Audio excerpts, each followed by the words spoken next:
දෙසැම්බර් මස 28 වෙනි බදාදා සුද්ධෝ සුවිශේෂය මතෙව් 2:13 සිට 18 දක්වා.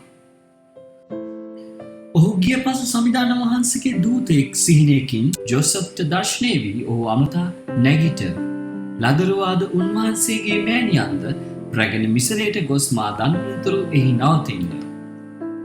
මන්ද හෙරෝද් රජ ලදරුවා මරා දැමීමට සොයති කිය. ඔහු රාත්‍රියේ නැගිට ලදරුවාද උන්වහන්සේගේ මෑණියන්ද රැගෙන මිසරයට ගොස් හෙරෝද්ගේ මරණය දක්වා එහි සිටියේය. මෙසේ වූයේ මිසරයෙන් මාගේ පුත්‍රයා කැඳවා ගතිමි කියා සමිධානන් වහන්සේ විසින් දිවසවරයා කරුණු කොටගෙන කින් ලද කීම ඉටුවන පිණිසය.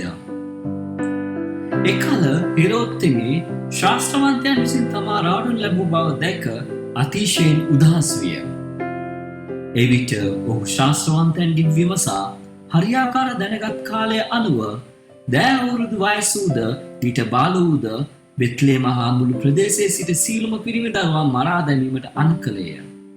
එකල දිවසර ජෙරමියා විසින් කියලද මේ කීම ඉටු විය. හැඬීමේද දැඩි වැළපීමේද හඬක් රාමාහි ඇසිනි. රාකේලගේ දරුවන්ගෙන අරමින් ඔවුන් නැති නිසා අස්වැසිල්ලක් ලැබීමට අකමැති වූවාය. දේව වාක්‍ය එසේය. දේව වචනය සවන් දීමට ඔබත් කැමති නම් අප channel එක subscribe කරන්න. ඒ වගේම bell icon එක සක්‍රියව තබා ගන්න.